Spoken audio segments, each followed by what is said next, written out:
ماں باپ کسی لالچ کی وجہ سے آپ کو نہیں پال رہے، آپ کی خدمت کسی لالچ کی وجہ سے نہیں کر رہے۔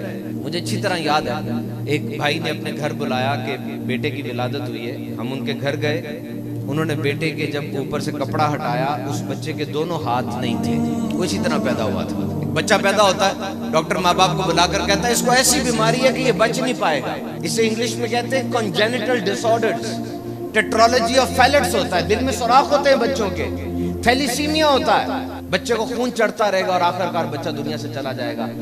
ماں باپ کو ڈاکٹر نے کہہ دیا کہ بچہ نہیں بچے گا، کیا ماں باپ اس بچے کو اٹھا کے کچرے کے ڈھیر میں پھینک دیتے ہیں؟ لاکھوں روپے لگتے ہیں، ماں باپ قرضہ اٹھا لیتے ہیں، لیکن اس ننھی سی جان کو بچانے کی کوشش کرتے ہیں۔ ایسا ہوتا ہے کہ نہیں بتائیے؟ آج ایک نوجوان اپنے بوڑھے باپ کی خدمت کر رہا ہے، اس کا بہانہ بھی صاف کرتا ہے، اس کو اٹھا کے لے کر جاتا ہے، ہر طرح سے اس کی خیر گیری کرتا ہے۔ میں نہیں کہتا اس نوجوان کے دل میں کوئی بات آئے گی، لیکن کیا معاشرہ، کیا خاندان، کیا ہمسائے اس کے کان میں ڈالتے نہیں ہیں؟ اللہ بابے کو پردہ دے دے، جوان بیٹے کے اوپر بوجھ بنا ہوا ہے۔ ایسی باتیں ہوتی ہیں نا، ہمارے خاندان میں، ہمارے معاشرے میں ہوتی ہیں۔ اب مجھے ایمان سے بتاؤ، ایک چھوٹا بچہ جو بستر مرگ پر ہو، ڈاکٹر جواب اس کو دے چکے ہو، کیا کبھی باپ نے اور ماں نے یہ جملہ بولا ہے، سوچا ہے کہ اے باری تعالیٰ میرے بچے کو پردہ دے دے؟ وہ کبھی نہیں سوچ سکتا، وہ کبھی نہیں بول سکتا۔ تو ماں باپ اپنے بچے کو بغیر کسی لالچ کے پالتے ہیں۔ پھر فرمایا کہ اللہ تعالیٰ انسان کی پیدائش میں حقیقی موثر ہیں اور والدین ظاہری موثر ہیں۔ پھر فرمایا جس طرح اللہ تعالیٰ اپنے نافرمان بندوں پر انعام فرماتا ہے اور انعام فرماتے ہوئے ملول نہیں ہوتا، رنجیدہ نہیں ہوتا، اسی طرح ماں باپ بھی اپنی نافرمان اولاد پہ شفقت کے دروازے بند نہیں کرتے۔ جس طرح خالق دو نہیں ہو سکتے، ہم سب کا رب ایک ہے، اسی طرح ماں باپ بھی دو نہیں ہو سکتے۔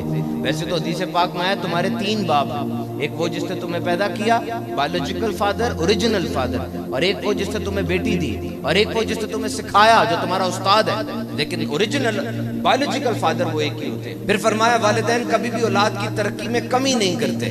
بڑا ناز ہے آپ کو اپنے کاروباری دوست کے اوپر، بڑا ناز ہے آپ کو اپنے یونیورسٹی کے دوست کے اوپر، میرا فلاں دوست بڑا اچھا ہے، بڑا زبردست ہے، میرا بڑا لائل ہے، میرا بڑا وفادار ہے۔ جب آپ کی کوئی اچھی بکری ہوتی ہے، جب آپ کو کوئی اچھا گاہک مل جاتا ہے، اس کے چہرے پہ بدلتے ہوئے تاثرات نہیں دیکھتے آپ کے سامنے والا دوست آپ کی تجوری پر ہی نظر رکھتا ہے کہ آج اس کی تجوری میں کتنے پیسے گئے۔ سکے بھائی کے گھر سے تعویذ نکل رہے ہوتے ہیں، ہوتا کہ نہیں ایسا؟ بتائیے۔ اگر آپ کے نمبر اچھے آ جائیں کسی امتحان میں، وہ دوست جس کو آپ سب سے پکا دوست کہتے ہیں، اس کا چہرہ کیوں مرجھا جاتا ہے؟ اور اب ذرا اس کے بارے میں سوچئے کہ جب آپ گھر سے نکلتے ہیں کاروبار پہ جانے کے لیے یا جاب پہ جانے کے لیے، وہ دروازے پر بیٹھ کے تسبیح پڑھ رہی ہوتی ہے، اللہ میرے لال کو جلدی خیریت سے واپس لے آنا، اللہ دہشت گردی کے حملے ہو رہے ہیں، میرا لال کسی حملے میں مارا نہ جائے، اس کو ہلکی سی گزند بھی نہ پہنچے۔ وہ کون ہستی ہے؟ ماں اور باپ کے علاوہ کوئی نہیں ہو سکتے میرے میٹھے اسلامی بھائیوں۔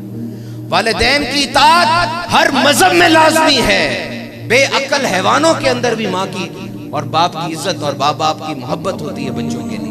جس طرح رب تعالیٰ کی عبادت ہر نبی امتی شاہ و گدا پر فرض ہے، اسی طرح ماں باپ کی عزت بھی سب پہ فرض ہے۔ تو کوئی یہ دعویٰ نہیں کر سکتا کہ میں نے اللہ کی عبادت کا حق ادا کر دیا، پیارے آقا صلی اللہ علیہ وسلم کی مدحت کا، آپ کی نعت کا حق ادا کر دیا، اور کوئی یہ بھی دعویٰ نہیں کر سکتا کہ میں نے اپنے ماں باپ کی خدمت کا حق ادا کر دیا۔ ایک صحابی نے بارگاہ نبوی میں عرض کی، یا رسول اللہ، ایک رستہ تھا، اس میں گرم پتھر پڑے تھے، اتنے گرم تھے کہ اگر گوشت ڈالا جاتا گوشت بھی کباب بن جاتا۔ میں نے اس رستے میں اپنی ماں کو اپنی اوپر سوار کیا اور 6 میل تک پیدل گیا ہوں، مجھے بتائیے کیا میں نے اپنے ماں کا حق ادا کر دیا؟ میرے آقا علیہ السلام نے فرمایا، تیرے پیدا ہوتے وقت جو درد کے جھٹکے اس نے سہے تھے نا، اس کے ایک جھٹکے کا بھی بدلہ تو نے ادا نہیں کیا۔ تو میرے میٹھے اور محترم اسلامی بھائیوں، یہ شان ہے ماں باپ کی۔